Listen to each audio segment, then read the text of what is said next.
All right. Cool.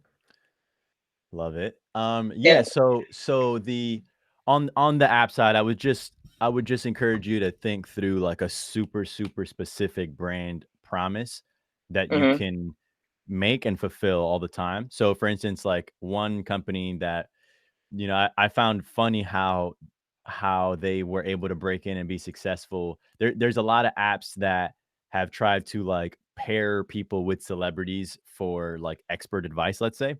yeah, And, Cameo came along and they had this super specific promise where it was like, "Yo, get a celeb to shout you out for your birthday." And like, okay, and just taking it from the nebulous, like, "Yo, connect with unlimited amount of celebs to talk about unlimited amount of things." Like, it just right, wasn't able to crystallize on the actual using of the application. People didn't know what to go and do with the yeah, app. It was yeah, unlimited okay, possibility, and so mhm. Cameo was, it's not their end goal, but that was how they got in, like, "Yo, Right. get a Like, shout just out for your just find birthday." just find a niche. Find a niche. Super, super specific, so Super specific. Okay. what So the kind of one use case would be changing the grades into usable points for money. That's the one thing mhm, that's the market disruptor because it's not right, there yet. So right, so that's it's the like one thing I focus on. So if we can't do that, project dead in the water. right, right, That's it. exactly, Got you. exactly. So Okay. get I'm get with it. paid I'm get with it. paid for good grades, and just, like, all your And then messaging okay, like we supports only that. have 8 minutes left, so I just No, we want to we can kind of run go through. over because I was, like, 5 or 8 minutes late. Nah, I ain't tripping. Look, I do this all day too. It's all good. We can cut it. We can dead it at 10:30. But You funny. look, I'm not gonna subject you to more than what you need to be subjected to. So I guess for me is I don't really care to hold on to this. Like I'm okay with just pushing it out and selling it. So if my goal is to sell it, Mm, like I don't want to be the face of like I don't really care to be in front of this. If my mhm. goal is to sell, I'm gonna get the MVP no matter what and create buzz. But when it's time to sell, do I identify companies that probably would buy it, or is it Mm. like something that I throw out in the market and then they get interested in, or do I approach them after market, or like how does that work typically? It's a good question. From what I've venture space, there are, like, a couple of points at which, a startup is optimal for being acquired. Mhm. So one is that early exit where the time that you've put in, um, doesn't you've put in such little time and investment relative to, like, let's say, the startup world, that you're okay selling for a lower price, right? Yeah, So that's that sweet spot. And then so that I would call that anywhere from, like, year 0 to year 2. And then what I see happen is after year 2, right, the time that you invest anywhere from, like, year 2, 3, 4, 5, and 6, the time that you're investing into the company and the effort and the investment doesn't warrant the price that the market is willing to reward until you break through and really get to scale, which starts to happen around right. year 7 to year 9. And Yeah. that's when you get the bigger headline exits. So like Okay. me in my experience, I took an early exit, right? I was building an on-demand laundry type of business. Yeah. Um, I had a niche in film and television productions, and people are, commend me for selling and stuff like that. But in reality, what I did was I started seeing that the market was heating up and there were a lot of people raising a lot of money for on demand.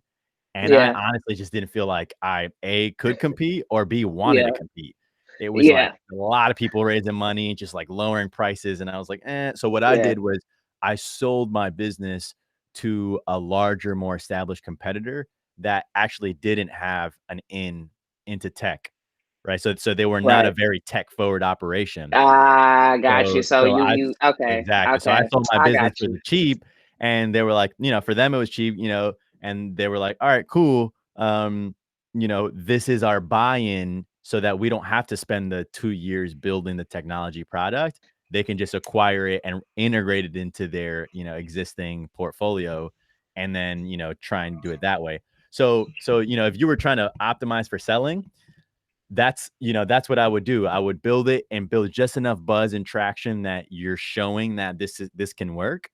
and Right. then, look for competitors. You're not going to be able to command a terribly high valuation or multiple on, because you might not have revenue, and if you do, it'll be little or usage. Right. But you So can, so if when you say yeah. early exit, what's early exit numbers? Because really, I just want enough to do a few real estate projects.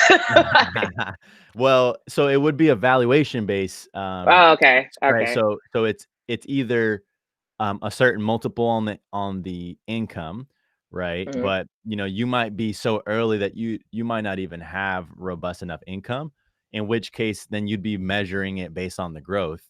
So you would be so early in the Yeah, I gotta product put in that work. Okay. it's really Okay. going to be subjective, and at that So point. basically, how they feel, or how they, based on the pitch, how they feel they think it's worth. I'm all cool with that. Exactly, All and right. All right. once All you right. grow past that subjective stage and you start getting some tangible metrics and you know, predictable revenue and growth rate, then you can start getting into some more concrete ways to model the price.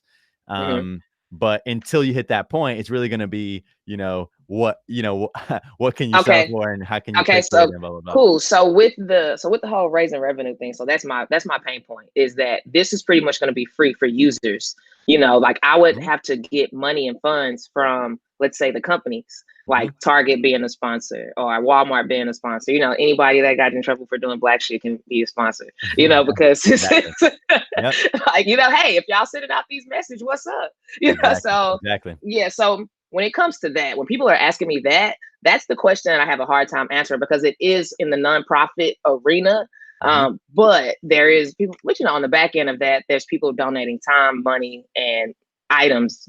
So it's like, Look, how do I even go with, like, how does that question happen? well, if you're looking to, if you're looking to build for the long haul, then that's a different conversation. But just with your end goal in mind, like you're looking to, Just selling, potentially I don't have to offload it worry about all quickly. that.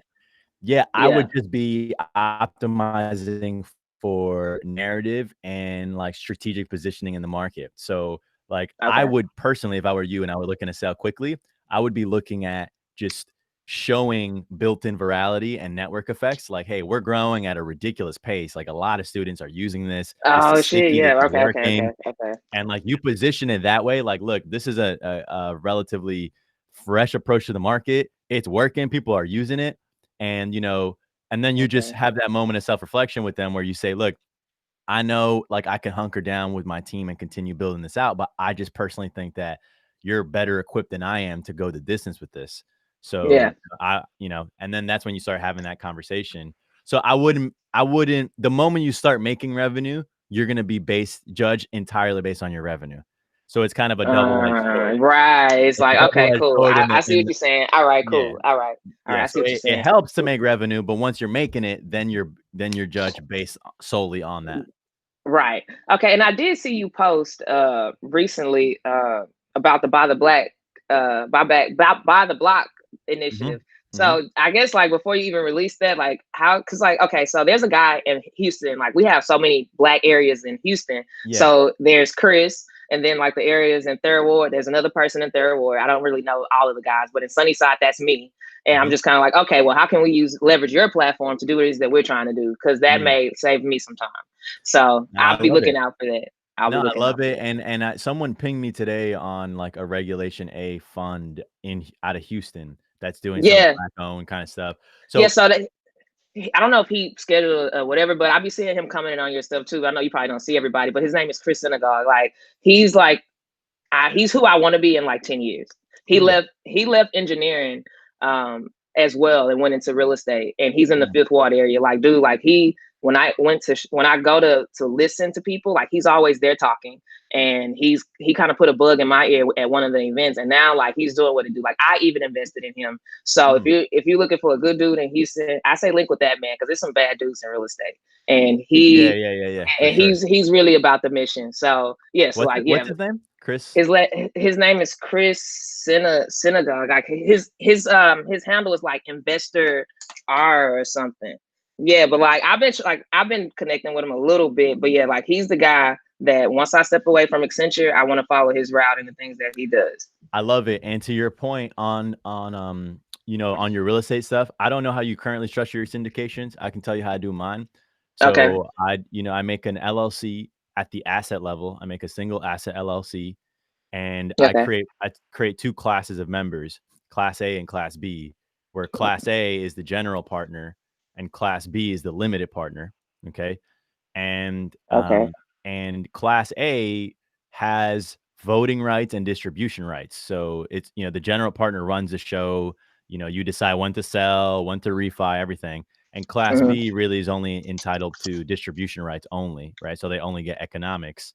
And then Okay. the way I do it is I'm getting ready now to raise a fund for real estate like we did for Harlem Capital. But Right. right now on my real estate, I'm raising money on a deal by deal basis. Right. That's Uh, how I do it now too. Yep. yep. I And have an LLC, but I don't have any like. There's no member structure. There's just me, and I sign joint venture agreements with the private investors. But no, like that's right. But no, you're right. Like that's a good idea, and I'll start to do that. Like yeah, that's really dope. and the way I do it is I offer a fixed return for investors, like anywhere, Hmm. call it 10%. So, and then what happens is anything above 10%, right? So they get a 10% annualized return on their investment, and anything above that, honestly, is entitled. That's for the GP. And by Yeah. the way, you're included in that 10%. So Okay. all invested capital, like anyone who puts money in, gets a 10% on their on their investment. And so now we're getting into what they call waterfall, which is what like private equity funds do. But what happens is that's incentivizing the GP, aka you, to make that property perform really well. Because anything above that, that's all GP, right? And Right. and that's where you get rich. And then what I do is I take a 20% carried interest on the back end. So in other words, when you sell the property, here's the waterfall. It goes, obviously debt gets paid off first, so the bank gets paid off, right? Then everyone gets a 1x. So everyone gets at least the money that they initially put in, everyone gets that money back, Mm. okay? Right. And then whatever's left over, you as a GP, or let's say you're doing it with the partner or whatever, you guys take 20% off the top. That's your fee for having bust your ass over the years to get that property to sell, right? Hmm. So remember again, that gets paid off first, then everyone gets a 1x. So whatever you put in, you get back out, right? So if you put in Hmm. 25K, everyone gets their 25K back. Then whatever's left over, that's the real net profit. You as the GP take 20% off the top of that. Okay. And then whatever's left over from that, that's distributed pro rata. So based on ownership. So if you own 20%, you dip your hands in again, you take 20%. If Right. someone owns 10. Oh, okay. And so I can send you, like more documentation on that so you can start to Wrap my wrap head your around. Okay. yeah, yeah, Right. yeah. But essentially the way it works out is the investor works, is happy because they end up making about 2 to 3x their initial cash. Okay. They participate in the liquidation, right? So they participate when in the Oh equity yeah. piece when you Hmm. sell, but Hmm. it also protects you because you have a number of bonuses worked in there because you're the GP, right? You're the one. Right. Your name is on the debt. You're on the Take it. hook. Right. All Right. that, All of and that. you All of got to that. make sure you're being rewarded for that. And trust me, no one's gonna care because they're like, shit, she's making me 2 to 3x Right. on my money, so it all works out, really well. So Okay. Okay. Yeah. I can send you some, and it took me probably a couple of months, 2 3 months of like going over it over and over to really wrap my head around it. But the nice Hmm. thing is that once you dial in those mechanics, it paves the way for you to raise bigger money because you'll see people with more cash are used to these kinds of terms.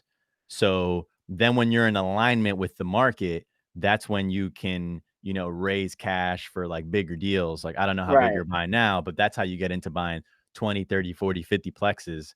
Oh, Um, oh, oh, I got a few years to go, but I'm coming. I'm coming. I swear got you. I'm coming. I I love it. I swear love if it. all goes well, you'll remember my name in a few years. I love it. I just followed you back. I'm so glad we connected. And send me if you shoot me a DM with that guy's info, Chris, I would appreciate it just so I could hit him up and be connected. Yeah, And for sure. I'm about to send it to you now. Like he's the guy. He's the dude. I love it. I love it. Awesome. Well, hey, you have my personal email. So that Okay. email that sent you my schedule on, that's my, Mhm. direct line. So hit me anytime. And if you ever want to, sound and board on the app or the real estate thing, I'm happy to be there. That sound good, man. This was everything. Thank you so much. Have a great day. I love it. Thank you. All right, I'll stay man. Be connected. good. You too.